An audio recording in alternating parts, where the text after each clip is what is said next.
Praise God. परमेश्वर को महिमा, परमेश्वर को महिमा। आमीन। परमेश्वर भला है।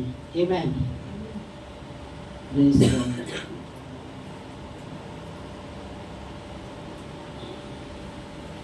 ओके,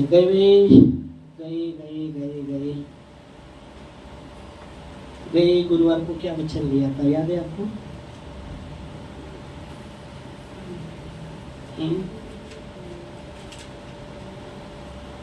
ओके, याद। ओके, हाँ, तो प्रार्थना के विषय में था कि तीसरे बार जब वो प्रार्थना करने जा रहे थे और सुंदर दरवाजे के फाटक के पास वो पाव का निर्बल व्यक्ति के विषय में हमने देखा था। ठीक है, आज हम आते हैं वचन में, जो मत्ती उसके 21 के 13 वचन में यीशु मसीह कहता है, और उसने कहा, हाँ, और उसने कहा लिखा है मेरा घर प्रार्थना का घर कहलाएगा, मेरा घर प्रार्थना का घर कहलाएगा। इधर रुकेंगे। तो लिखा है, यीशु मसीह उन लोगों को कहते हैं कि लिखा है कि मेरा घर प्रार्थना का घर कहलाएगा। आमेन। 21 का 13। ओके, मत्ती 21 का 13। तो लिखा है। यीशु मसीह ने शैतान को भी बोला, जब शैतान कहते हैं ना तू परमेश्वर का पुत्र है ना, इस पत्थर का रोटी बना, वो बोलता है हाँ। तो यीशु मसीह कहता है लिखा है कि मनुष्य केवल रोटी से नहीं पर पिता के मुंह से निकलने वाले हर एक वचन से जीवित रहेगा। आमीन। लिखा है, यीशु मसीह ने कहा। फिर बाद में आप देखेंगे तो शैतान ने यीशु मसीह को मंदिर पर कंगोरे पर लेके गया, मंदिर के कंगोरे पर, और कहता है इधर से कूद जा, क्योंकि लिखा है, वो भी कहता है लिखा है कि तेरे विषय में परमेश्वर दूतों को हाथ में लेगा कि तुझे हाथों हाथ उठा ले कि तेरा पाँव पत्थर पर ना पड़े। तो ये भजन संहिता का वचन उसने शैतान ने बोला था। तो यीशु मसीह कहता है लिखा है, ऐसा भी लिखा है, ऐसा भी लिखा है, शास्त्र में लिखा है कि जो परमेश्वर है उसकी परीक्षा ना लेना। आमीन। हालेलुया। पहली बात यीशु मसीह कहते लिखा है, मनुष्य केवल रोटी से नहीं, रोटी आवश्यकता है। यहाँ यीशु मसीह ने रोटी को नकारा नहीं है। यीशु मसीह ने क्या कहा? आवश्यक, केवल रोटी से ही नहीं, मतलब रोटी की जरूरत है। ओके, तो यीशु मसीह ने रोटी को नकारा नहीं पूरी रीति से। ओके, याद रखिएगा। तो केवल मनुष्य केवल रोटी से ही नहीं, ओके, पर मेरे पिता के मुंह से निकलने वाले हर एक वचन से जीवित रहेगा। आमीन। हालेलुया। रोटी की आवश्यकता है, हर एक को रोटी की आवश्यकता है। अगर रोटी नहीं खाएंगे तो क्या होगा? हाँ, दाल चावल खाएंगे, जाने दो ऐसे। ओके, तो कब तक दाल चावल खाएंगे? ओके, तो रोटी की आवश्यकता है। ओके, रोटी नहीं खाएंगे तो क्या होने वाले बाद में जाके? हाँ, सामर्थ्य नहीं मिलने वाला ना शरीर को। चिकन खाएंगे, पर चिकन के साथ दाल भात खाएंगे क्या? ओके, तो रोटी खाएंगे ना? हाँ, कितने दिन दाल भात खाएंगे? ओके, रोटी खाना पड़ेगा। तो इसलिए यीशु मसीह ने रोटी का नकारा नहीं, पर यीशु मसीह ने कहा कि मनुष्य केवल रोटी से नहीं पर पिता के मुंह से निकलने वाले हर एक वचन से जीवित रहेगा। आमीन। तो परमेश्वर का वचन, देखो, शरीर के लिए रोटी की आवश्यकता है, वैसे आत्मा के लिए परमेश्वर का वचन है। क्या हम परमेश्वर के वचन के लिए भूखे हैं? क्या परमेश्वर के वचन के लिए हमारे अंदर भूख होनी है? अगर किसी व्यक्ति को भूख नहीं लगती तो प्रॉब्लम है। क्या प्रॉब्लम हो सकता है? किसी व्यक्ति को भूख नहीं लगती या किसी बच्चे को भूख नहीं लगती तो प्रॉब्लम है कुछ ना कुछ। क्या प्रॉब्लम हो सकता है? भूख नहीं लगती तो क्या करते हैं अपन? बच्चों को भूख नहीं लगती तो क्या करते हैं? पानी खिलाते हैं। ओके, डॉक्टर के पास जाते हैं, डॉक्टर को चेकअप करने बोलते हैं, डॉक्टर फिर बोलते भूख नहीं लगती क्या? ये लिखा पानी दे दो उसको, भूख लगेगी। ओके, टॉनिक खाकर भी भूख नहीं लगती तो क्या करते हैं? अभी टॉनिक खाकर भी भूख नहीं लगा 1 महीना और टॉनिक पी रहा है, फिर भी भूख नहीं लग रहा, क्या बोलेंगे? फिर क्या करते हैं? टॉनिक काम कर रहा है। टॉनिक काम नहीं कर रहा, दूसरा चेंज करके लाएंगे, डॉक्टर को पास वापस दिखाएंगे ना।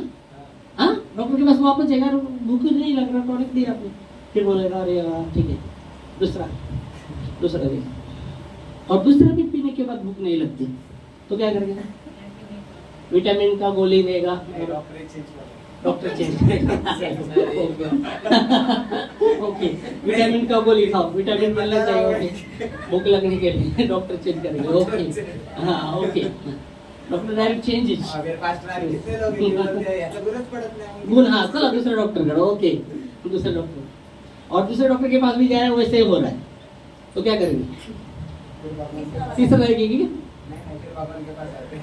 फिर दो भगवान की बात, दो होने के बाद मतलब अपने बुद्धि का सहारा लिया, अभी कुछ नहीं हो रहा ना, डॉक्टर का भी किया, अभी कुछ नहीं हो रहा तो चलो अब अभी हाँ ओके परमेश्वर के पास। तो पर नहीं, अगर ऐसा हो रहा है तो उसका और भी चेकअप किया जाएगा, डॉक्टर ये नहीं करेगा, और भी चेकअप किया जाएगा, क्यों नहीं भूख लगती, कुछ प्रॉब्लम है, उसका अंदरूनी चेकअप किया जाएगा, ओके, तो भूख लगने के लिए तो चेकअप किया जाएगा। तो वैसे आत्मा के लिए हमें भूख लगना बहुत जरूरी है। शरीर की कैसे भूख लगती है? अगर खाया नहीं तो क्या होता है मालूम है ना? कौवे आवाज देते हैं पेट में, कौवा आवाज करते हैं ना, भूख नहीं लग, आपने एक दिन नहीं खाया, ओ एक दिन कैसा नहीं खाना बाबा, दूसरे दिन पहले बोलेंगे कब खाना आया, कब नाश्ता आया, तो उसके लिए एकदम ये हो जाएगी, हाँ उतावलापन, अरे भूख लगे बाबा, पेट में चूहे दो चूहे ये कर रहे, हाँ बिल्ली भी है, बिल्ली तो कब चूहे के पीछे के लिए चूहे को ये करती है ना, ओके, तो अपन बोलेंगे क्या करते इधर देखो, ओके, तो प्रॉब्लम है। अगर परमेश्वर का वचन का हमारे अंदर भूख नहीं, प्रॉब्लम हमारे में, वो ओके, तो वो व्यक्ति अगर उसको भूख नहीं लग रहा, और क्या बोलेंगे? वो व्यक्ति का, अभी लड़का व्यक्ति का उसको भूख नहीं लग रहा तो क्या प्रॉब्लम बोलेंगे?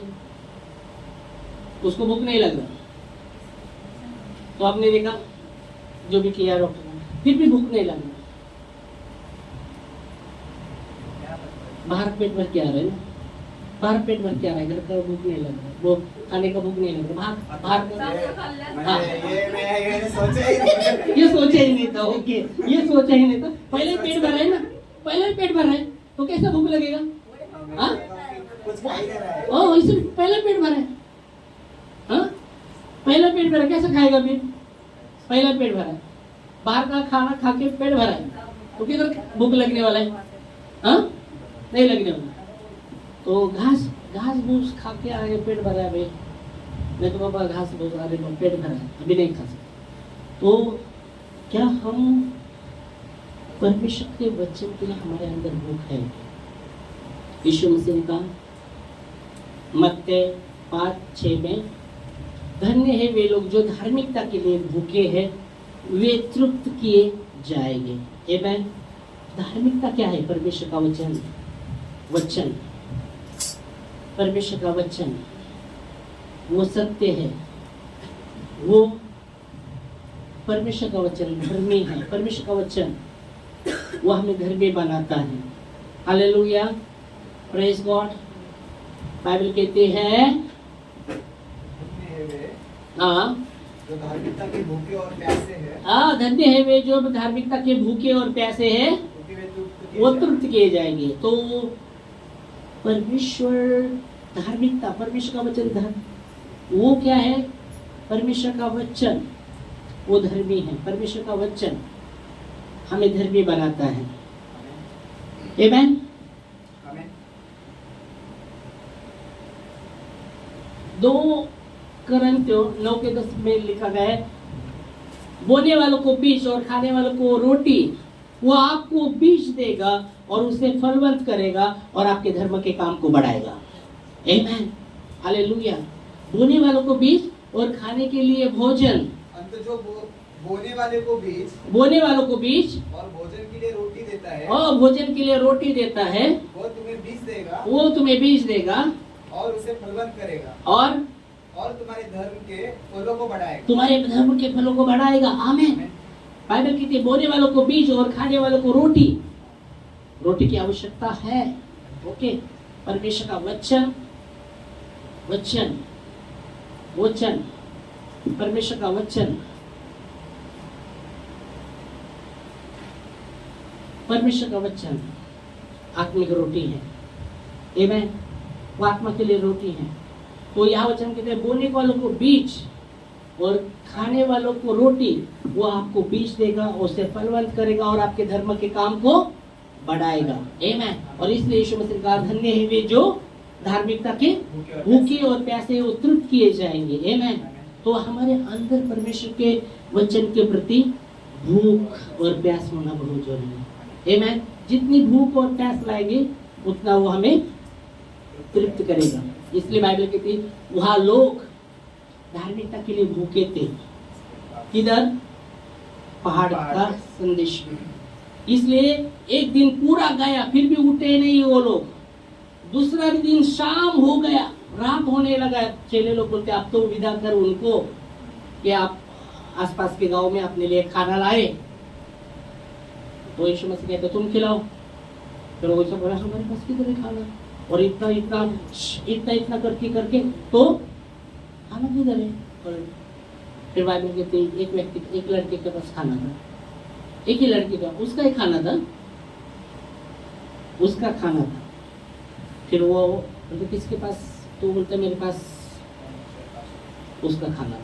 मतलब वो दो रोटी और 5 मछली खाता था। 2 रोटी और 5 ऐसा 2 रोटी ने 5 रोटी और 2 माछी थे उसके पास। ओके, मैं देख रहा था तुम ध्यान है कि नहीं। मैंने पहले ही बताया था। क्या था? क्या था? मैंने पहले ही बताया था। ओके, कितना रोटी?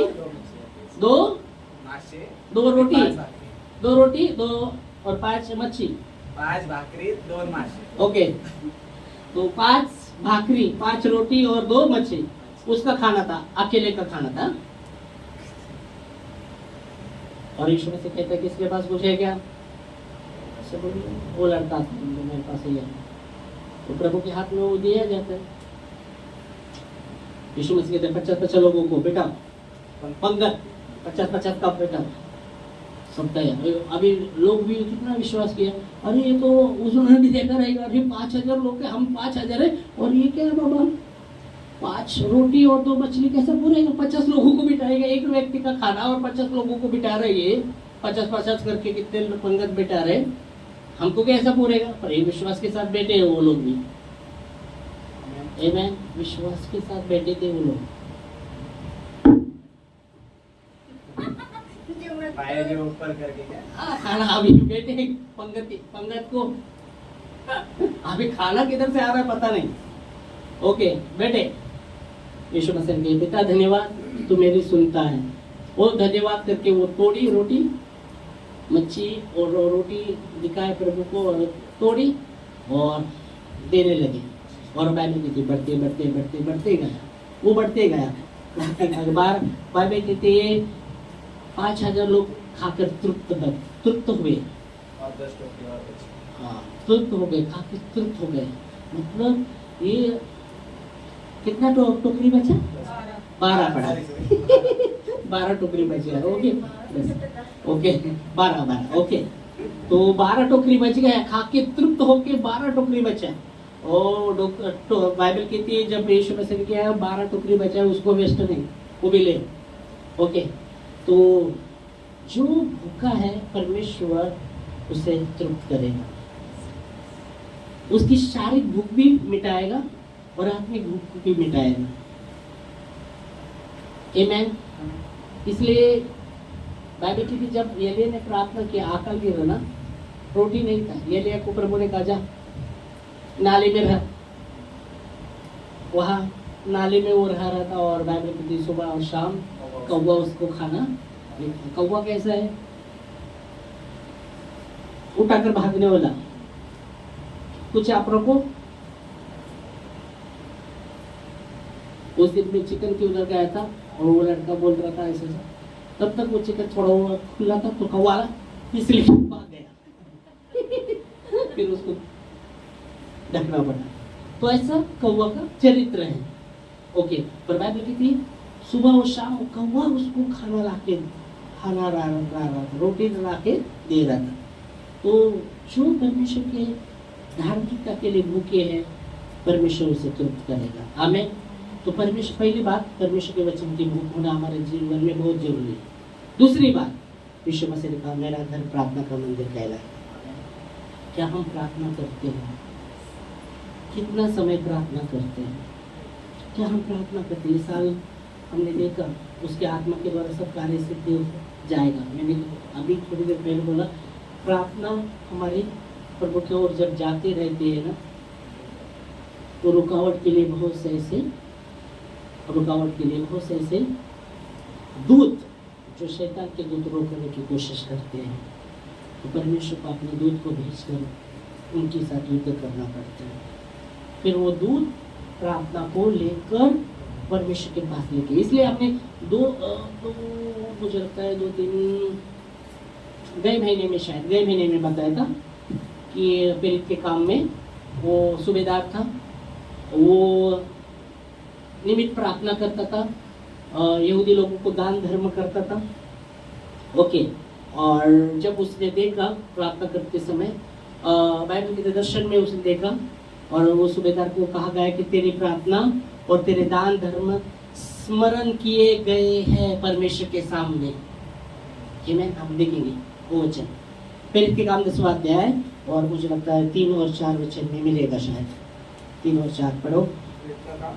पीड़ित काम 10वां अध्याय 3-4 जल्दी करना। 10वां अध्याय उसने हाँ दिन के तीसरे पहर के निकट दर्शन में देखा, स्पष्ट रूप से देखा, हाँ, कि परमेश्वर का एक स्वर्गदूत, हाँ, परमेश्वर का एक स्वर्गदूत उसके पास भीतर आकर कहता है, हाँ, एक हाँ, कुरनेलियुस, हाँ, उसने उसे ध्यान से देखा, हाँ, और डर कर कहा, हाँ, हे प्रभु क्या है? हाँ, उसने उससे कहा, तेरी प्रार्थना हाँ, और तेरे दान स्मरण के लिए परमेश्वर के सामने पहुंचे। मतलब क्या हुआ? उसका जो दान और प्रार्थनाएं, प्रार्थनाएं, खास करके प्रार्थना, दान के विषय में तो हम देख रहे हुआ, पर खास करके प्रार्थना, तेरे जो प्रार्थना परमेश्वर के सामने पहुंचाई गई है स्मरण के लिए। आमीन। तेरे दान और वो प्रार्थनाएं परमेश्वर के सामने पहुंचाई गई है, मतलब स्वर्गदूत वो प्रार्थना को लेके परमेश्वर के पास गए हैं। जो रुकाने की कोशिश कर रहे थे दूत, शैतान के दूत, उनके साथ लड़कर वो प्रार्थनाएं स्वर्गदूत लेकर प्रभु के चरणों के पास वो प्रार्थना को लेके जाते हैं। और यह इसलिए बाइबल में तो करके समय में उसने दर्शन में देखा कि एक स्वर्गदूत उससे बातें करते हुए, उसको कहते हुए, तेरे दान और तेरे प्रार्थनाएं स्मरण के लिए परमेश्वर के पास पहुंचाई गई है। गई नहीं है, पहुंचाई गई है, मतलब पूरी किसने तो पहुंचे हैं। वो मतलब पहुंचे हैं, मतलब उसके लिए पहुंचे, मतलब ऐसे पहुंचे नहीं है, उसके लिए पहुंचाए गए हैं। आमीन। तो प्रार्थना है बहुत जरूरी है। यीशु ने कहा मेरा घर प्रार्थना का मंदिर कहा जाएगा। तो हमें प्रार्थना करनी, प्रार्थना बहुत समुदाय में भी हम प्रार्थना करते हैं। फिर प्रार्थनाएं यीशु मसीह कहते जब तुम मत्ती के घर जाके भी आप पढ़ेंगे तो मत्ती 5, 6, 7 वचन वो प्रैक्टिकल के बात में बात करते हैं। मत्ती के 5, 6, 7 वचन में प्रैक्टिकल बातें परमेश्वर ने कहा रोज के जीवन में लागू करने वाली बातें।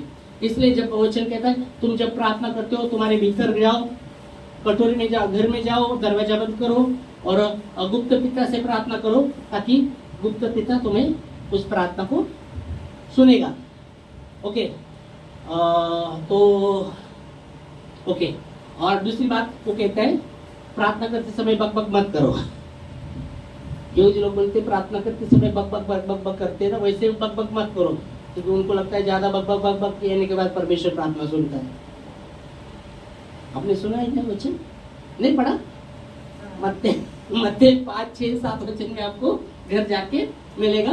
तो वचन कहता है, यहूदी लोग वचन कहता है, तुम जब प्रार्थना करते हो वो पारुषी शास्त्री जैसे ज्यादा बकबक मत करो। ओके, अब आपको इसमें मुझे लगता है इसमें पन्ना फटा है, दूसरा बाइबल में रहेगा। ओके, हिंदी में ओके, तो आपको देखना पड़ेगा, मेरे को दिखाना पड़ेगा आपको, वहाँ पे दिखाए उनके जैसे बकबक मत करो, कि उनको लगता है ज़्यादा ये करने के बाद आप मत्ती 6 में मिलेगा कि उनके जैसे बकबक करो।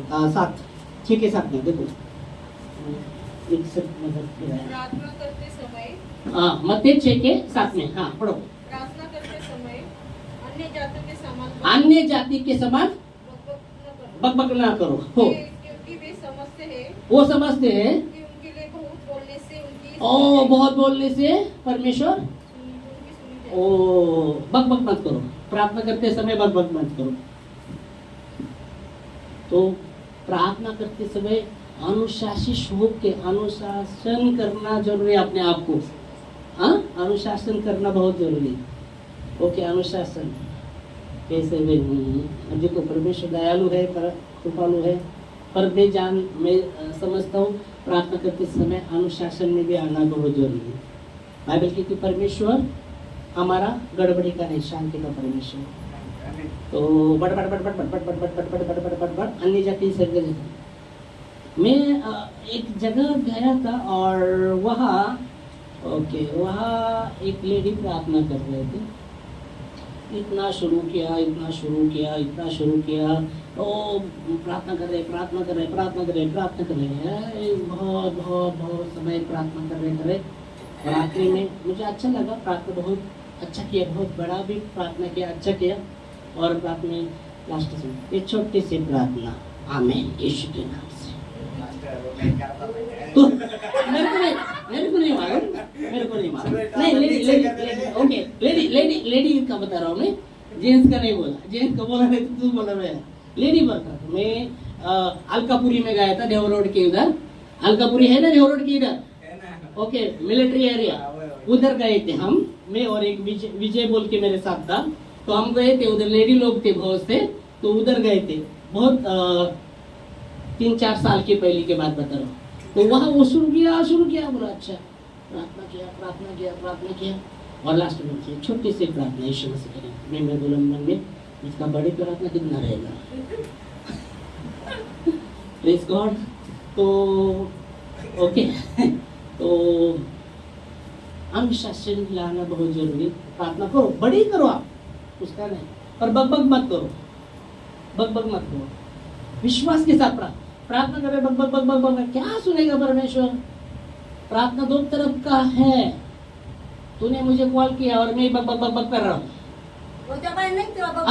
नहीं सुनो, ओके, तुमने मेरे को कॉल किया प्रार्थना के लिए और तुम बात कर रहे, मैं सुन रहा हूँ। अरे मेरे को तो कुछ बोलने दो, और आपको आमीन हो गया, एक ही तरफ हो गया। प्रार्थना 2 तरफ का है।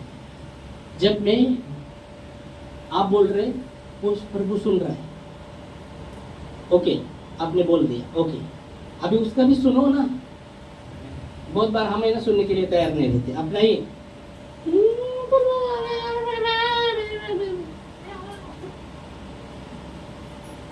तो प्रार्थना 2 तरफ का है। तो बाइबल कहती बकबक मत करो प्रार्थना के समय, अन्य जाति और लोगों वाले जैसे बकबक मत करो। इसलिए बाइबल कहती है दिखाने के लिए प्रार्थना करो, क्योंकि दिखाने के लिए प्रार्थना मत करो, इसलिए बोलते जब तू वो जाता है अंदर जाके प्रार्थना। तो एक प्रार्थना ये रहती है वैयक्तिक परमेश्वर के साथ, ओके, उस समय परमेश्वर के साथ प्रार्थना करो। फिर आप देखते समुदाय में भी प्रार्थना होती है, ओके। तो यीशु मसीह कहते हैं मेरा घर प्रार्थना का घर माना है। अभी प्रार्थना करते समय आप खड़े होकर भी प्रार्थना कर सकते हैं, प्रेज गॉड। आप बैठकर भी प्रार्थना कर सकते हैं, प्रेज गॉड। आप लेट कर भी कर सकते हैं, प्रेज गॉड। लेट कर नहीं कर सकते ना? हाँ? अभी जिनको उठने को ही नहीं होता तो वो लेट कर ही करेंगे ना, उसको उसमें उठने के लिए कुछ नहीं। बाइबल कहती है हर परिस्थिति में आप प्रार्थना करते रहो, निरंतर हर प्रार्थना परिस्थिति करते ओके, निरंतर। तो लेटे लेटे नहीं कर सकते क्या? कर सकते हैं, बिछाने में सोते सोते कर सकते ओके, हैं। सोते कर सकते हो ओके। पर आप प्रयास पर करना चाहिए पर हाँ उठने का। ओके, प्रयास। अगर आपको उठने को होता है और लेट कर रहे वो गलत है, पर आपको उठने को नहीं हो रहा, आपके कमर में दर्द है बहुत।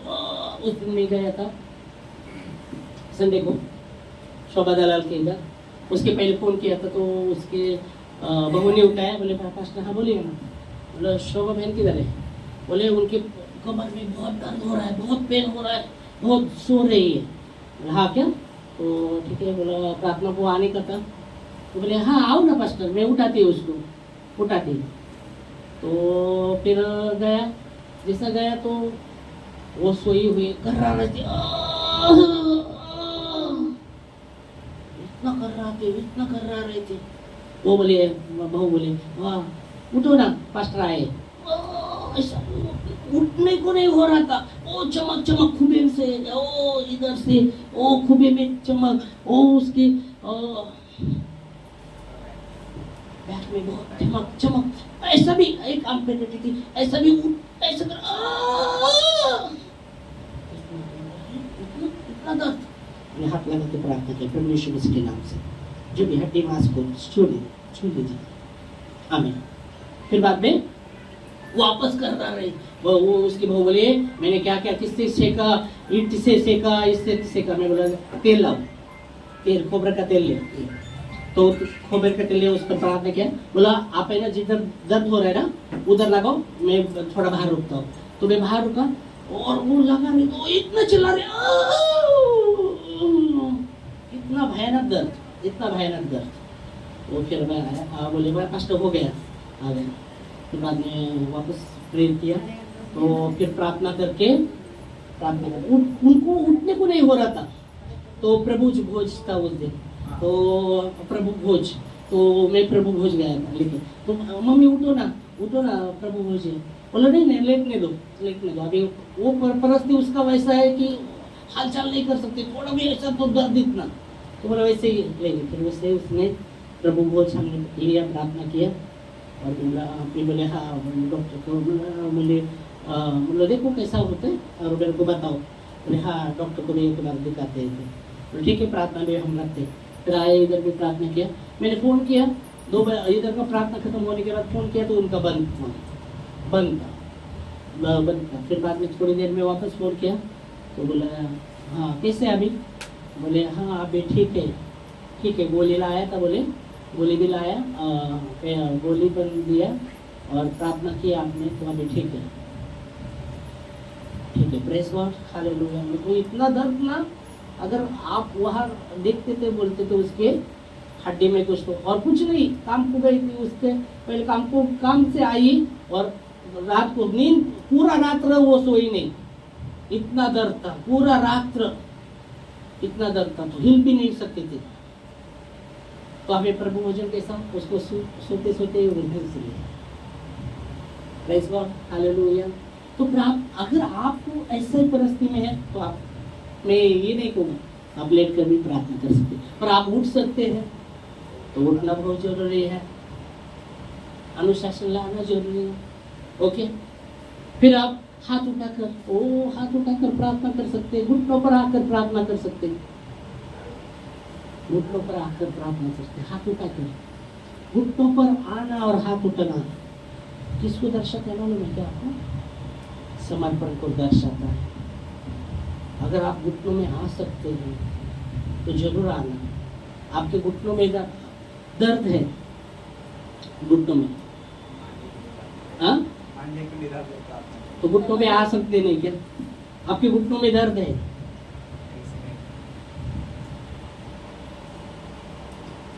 समर्पण को दर्शाता है। घुटनों में आकर हाथ उठाकर प्रार्थना करेगा, समर्पण को दर्शाता है। घुटनों पर आकर हाथ उठाना मतलब समर्पण। हाँ, घुटनों पे आ जा, नहीं तो गोली चढ़ाऊंगा। हाथ ऊपर। आतंकवादी क्या करते हैं? घुटनों पे आ जाए और हाथ ऊपर कर, सरेंडर, हाथ ऊपर करना, हिलना नहीं तो 47 84 ओके ओके इतना नहीं घुटनों पे नहीं आता, सुबह में आऊंगा क्योंकि जान जाएगा बाबा, नहीं घुटनों पर आएगा तो ओके। Praise God. अभी एक लेडी जो एक है यवतमाल की, वो पद्मा, वो करती है, उसके पाँव ऐसे जुड़े हुए हैं। तो वो बता रहे थे पास्टर मैं जब चर्च में गई ना, मेरे को घुटने का ऐसा पावर नहीं, बोले कन्वेंशन का प्रार्थना रहते, वो चर्च बोलता कुछ तो ऐसा वो एक तो हाँ वो मिशन, तो उधर जाते तो बोले वो कन्वेंशन का प्रार्थना था, सब कर रहे, मैं उधर एक घुटनों पर उसका पाँव जुड़ा हुआ है, उसको चलने को नहीं हो रहा, ये बैग ऐसा निकला हुआ है, तो बोले घुटनों पर मैं उधर जाके हाथ नीचे पिल्लू लेके, मतलब पिल्लू बजेगा कुछ ओके, पिलो ओके, तो वो लेकर उस पर घुटनों पर आ गए वो बेचारे और प्रार्थना कर रहे कि आप कैसे परमेश्वर को देते हैं, उस पर बहुत कुछ निर्भर रहता है, परमेश्वर आपको देखता है। क्या घुटनों पर आकर वो घुटनों पर वो पाँव में वो ऐसे करके बैठी और वो प्रार्थना कर रही थी। हमें घुटनों पर आना है। हाँ आपके पाँव में दर्द है, ले लो कुछ सपोर्ट के लिए। हाँ बाइबल कहती है योशू पलिश्ती पर जय प्राप्त किया उसने, मालूम है क्यों?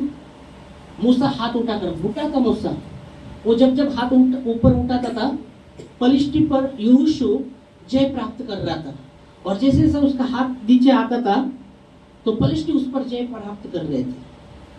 तो उन्होंने क्या किया, उसके साथ दो व्यक्ति ने उसके घुटनों को पकड़ के रुके, घुटनों ने हाथों को और ऐसे इस पर आकर, और शाम तक वैसे उन्होंने सपोर्ट दिया, और बाइबल कहती है यहोशू पलिश्ती पर जय उसने फतेह प्राप्त की। आमीन। तो बहुत कुछ आधारित है आपके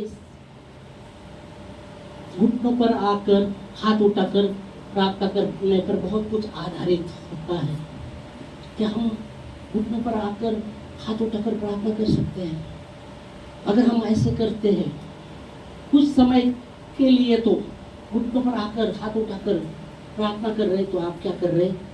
समर्पित हो रहे प्रभु के सामने। हाँ प्रभु, क्योंकि बाइबल कहती है हर एक घुटना टेकेगा उसके नाम से, यीशु मसीह के नाम से, और हर जबान कहेगी परमेश्वर की महिमा के लिए कि यीशु मसीह प्रभु है। हर एक घुटना टेकेगा। आमीन। फिलिपियों 2 अध्याय 9 से 10 वचन। इस कारण परमेश्वर ने उसे अति महान किया, और उसको वो नाम दिया वो सब नामों में श्रेष्ठ है, स्वर्ग में और पृथ्वी पे और पृथ्वी के नीचे, ओ सब आमीन। एक भी ऐसा नहीं कहा कि नहीं, सब लोग यीशु मसीह के नाम से क्या करेंगे? घुटना टेकेंगे।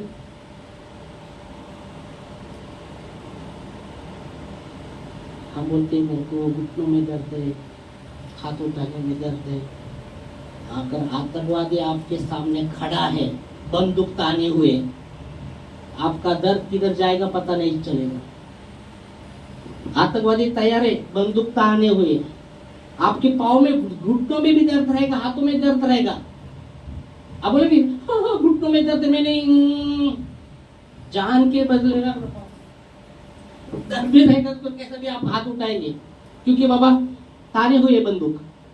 अगर घुटनों में नहीं आया, हाथ नहीं उठाया तो धड़ा शूट। जान बचाने के लिए आप क्या करेंगे? आपके पाँव में घुटनों में दर्द भी रहेगा, हाथों में पाँव में क्या करेंगे? आएंगे जाएंगे, क्योंकि ताने हुए बंदूक। तो समर्पण को दर्शाता है। हालेलुया। तो समर्पण, यहाँ वचन कहता है हर एक घुटना टेकेगा उसके नाम से, और उसकी महिमा के लिए हर एक ज़बान कहेगी कि यीशु मसीह प्रभु है। तो घुटनों में अगर आपको आदत नहीं है, आदत डालिए घुटनों पर आने का।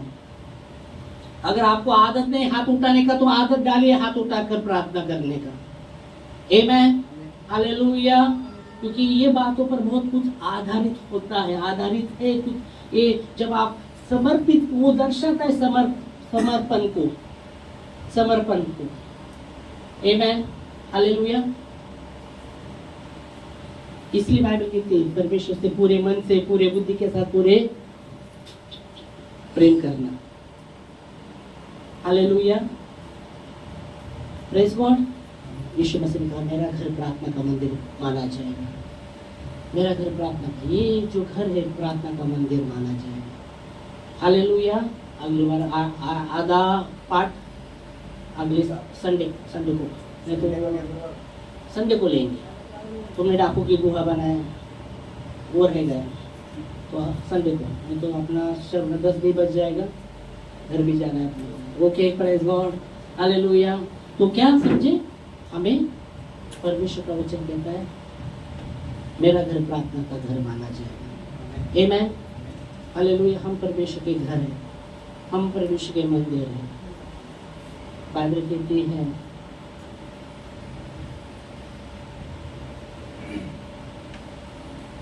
हमारे वचन हमेशा सलोने रहे। हमारे वचन हमेशा सलोने रहे ना, कैसे रहे? सलोने, हाँ, कोमल और सलोने। हालेलुया, ताकि सुनने को वाले पर आनंद रहे। हालेलुया। रपन ठप नहीं। आमेन, हालेलुया। तो इस समय हम खड़े होंगे, इसलिए बोला अगले बार डाकू की गुहा हम देखेंगे अगली बार। ओके, संडे को देखेंगे, गुरुवार को हाँ